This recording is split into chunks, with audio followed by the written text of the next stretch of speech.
আজকে খেলা হবি বিএনপির ফ্যামিলি কার্ড লিয়া। বিএনপি যে কি পরিমাণে বেকুবের দল হয়েছে তা আজকে আমরা মজা নিয়ে দেখবো।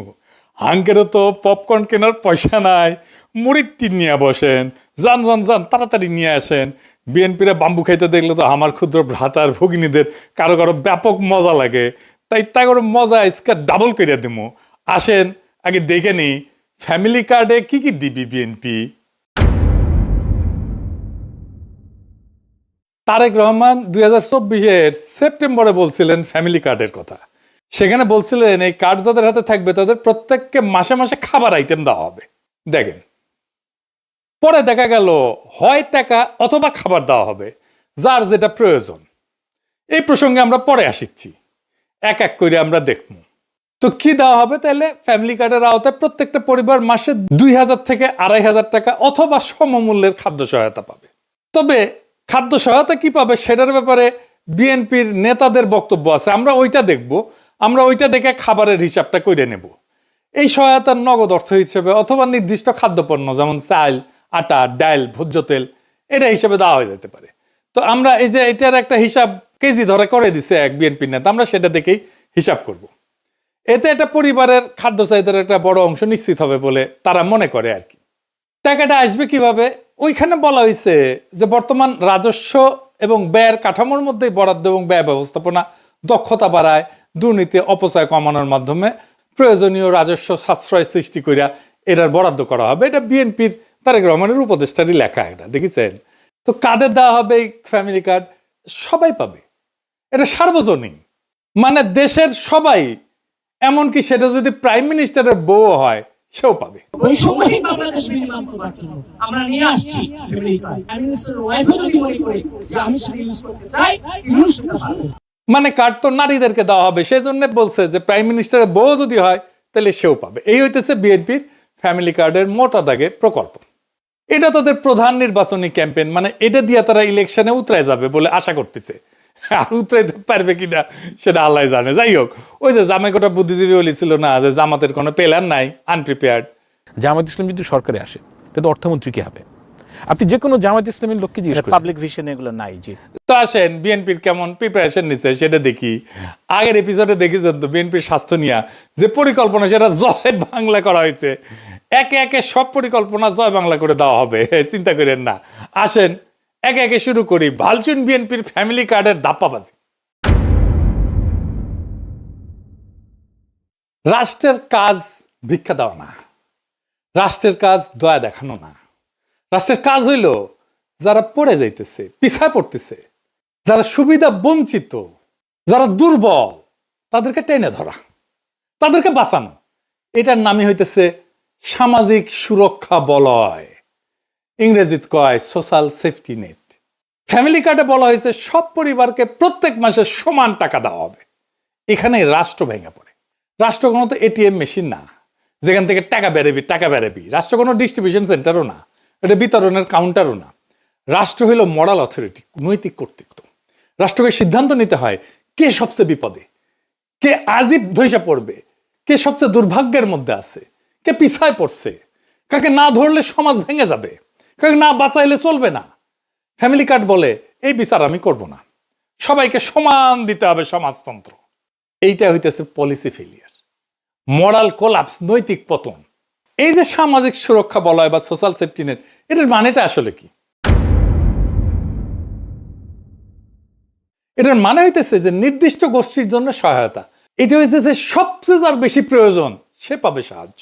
এটাকে বলে ভালনারেবল ফোকাসড পলিসি। তো ভালনারেবল কারা?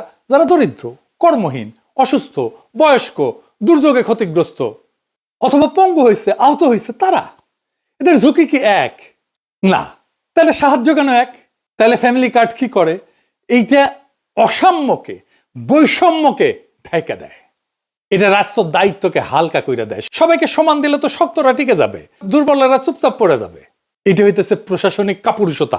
কারণ প্রশাসন বা রাষ্ট্র বা সরকার এইটা দায়িত্ব নিতে চায় না, নৈতিক কর্তৃত্বের দায়িত্ব নিতে চায় না, যে সবচেয়ে দুর্বল তাকে চিহ্নিত করে তাকে সাহায্য করতে চায় না। ধরেন দুইজন মানুষ, একজনের পা ভাঙা আর একজন দৌড়ায়। তো রাষ্ট্র যদি দুইজনকে সমান জুতা দেয়, এটা কি সাম্য হইল? এটা তো বৈষম্য, এটা তো জাস্টিস না, এটা তো ন্যায় বিচার না, এটা ইনসাফ না। এই যে তিনজন দেখেন, এই ছবিটা দেখেন, বিখ্যাত ছবি আপনারা দেখছেন, তিনজন খেলা দেখিচ্ছে, তাই না?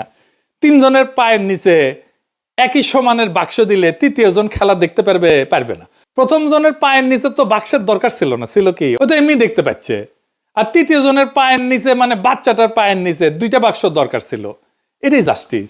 দ্বিতীয় জনের পায়ের নিচে একটা বাক্স, এটাই জাস্টিস, এটাই রাষ্ট্র করে। ফ্যামিলি কার্ড ঠিক এই অন্যায়টাই করে, তিনজনের পায়ের নিচে সমান বাক্স দিছে। তাইলে এই ফ্যামিলি কার্ড চালু হইলে যারা সবচেয়ে দুর্দশাগ্রস্ত, যাদের সবচেয়ে জরুরি প্রয়োজন, সেই মানুষ অদৃশ্য হয়ে যাবে। তারা কাগজে থাকবে, বাজেটে থাকবে, কিন্তু বাস্তবে থাকবে না। টাকা সবার মধ্যে সমানভাবে ছড়ায় পড়বে। তাহলে টাকার প্রভাব শূন্য হয়ে যাবে। টাকা তাহলে কাকে সাহায্য করতেছে?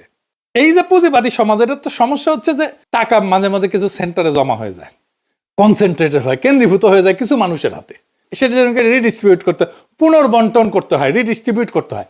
দেখছেন না, ইসলামে জাকাতের ব্যবস্থা আছে, প্রত্যেক বছর এইটা বন্টিত হয়। যার কাছে বেশি টাকা তাকে দরিদ্র মানুষের মধ্যে বিলাই দিতে হবে। রাষ্ট্রের কাজ সবাইকে খুশি করা না, রাষ্ট্রের কাজ সবচেয়ে দুর্বলদেরকে বাঁচানো। যে সবাইকে সমান করে দেয় সে আসলে ঘোষণা করে আমি দুর্বলদের দায়িত্ব নিতে চাই না। সেই জন্যই বিএনপির ফ্যামিলি কার্ড এইটা দুর্বলদের বাঁচাবে না, দুর্বলদের দায়িত্ব নিতে চাইতেছে না সে। এটা মানবিক না, এটা রাষ্ট্রের দায়িত্ব থেকে পরিকল্পিত পলায়ন। এবার আসেন আমরা আর একটা জিনিস দেখি। বিএনপি বলতেছে যে বাসার কর্ত্রী বা head of the house hold নারী, তাকে দেওয়া হবে। Head of the house hold বলতে কি বুঝাইতেছে? মানে পরিবারের গৃহকর্ত্রী আর কি, এই নারীর নামে। ইংরেজিতে লিখছে woman head of house hold. এখানে প্রথম সমস্যা হইতেছে পরিবারের সংজ্ঞা কি, কে এটা সংজ্ঞায়িত করবে? আমাদের সমাজে যৌথ পরিবার আছে এবং ছোট পরিবার আছে, যেটাকে নিউক্লিয়ার পরিবার বলা হয়, একই সাথে চলে। যে নারী, সে নারী তো কারো মা, সে একই সাথে কারো মেয়ে, কারো স্ত্রী, কারো শাশুড়ি, কারো পুত্রবধূ, কারো বোন। তাকে কোন পরিবারের অন্তর্ভুক্ত করা হবে? পরিবারের কোনো সংজ্ঞা বানানো তো সম্ভব না। এটা একটা ইমোশনাল অ্যাটাচমেন্ট।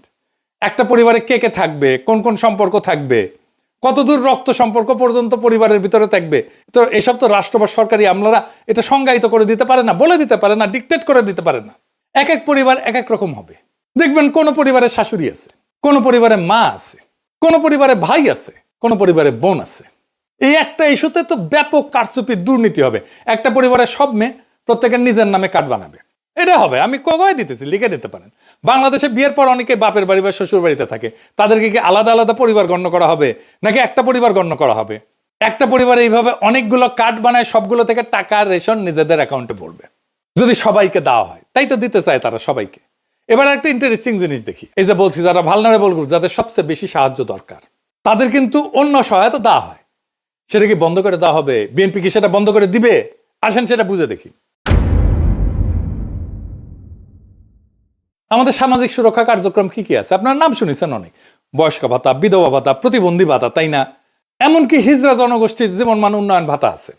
আমাদের একটা বিশাল খাদ্যভিত্তিক সুরক্ষা কর্মসূচি আছে, এটা সে পাশে লিখে দেন। এর মধ্যে আছে ভিজিডি কার্ড, আপনারা শুনছেন, এর নাম হইতেছে ভালনারেবল গ্রুপ ডেভেলপমেন্ট। তারপরে আছে VGF card, vulnerable group feeding.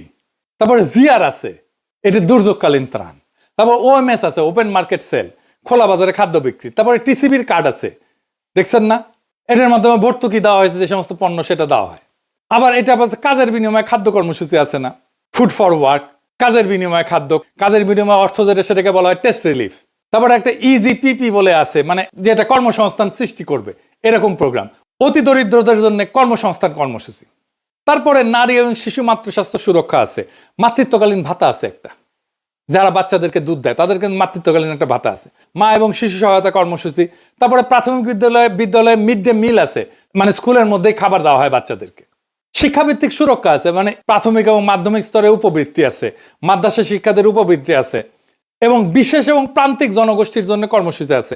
খুব চমৎকার চমৎকার কর্মসূচি আছে। যেমন ধরেন চা বাগান শ্রমিকদের সহায়তা কর্মসূচি আছে। চা বাগান শ্রমিকরা কিন্তু খুবই দরিদ্র, অতি দরিদ্র। তাদের যে জীবনের যে কি কষ্ট আপনারা চিন্তাও করতে পারবেন না। আমি একটা ক্লিপ দেখাবো আজকে। তারপরে ধরেন বেদেদের জন্য, জেলেদের জন্য, হাওর এবং চর অঞ্চলের জনগোষ্ঠীর জন্য আলাদা আলাদা ভাতা আছে, ক্ষুদ্র নৃগোষ্ঠীর জন্য উন্নয়ন কর্মসূচি আছে। তারপরে ধরেন বন্যা হইল, সেখানে দুর্যোগ, জলবায়ু ঝুঁকি ব্যবস্থাপনা, এইটার জন্য আবার আলাদা সহায়তা আছে। খরার জন্য সহায়তা আছে। ওই যে হাসিনা বাসা টাসা বানাই দিছিল না, ওইটা একটা বাসস্থান পুনর্বাসন কর্মসূচি আছে। বিএনপি বলতেছে যে এই যে ফ্যামিলি কার্ডের বার্ষিক ব্যয়, এইটা হবে 12,000 কোটি টাকা। তো এই আমি যতগুলো সামাজিক সুরক্ষা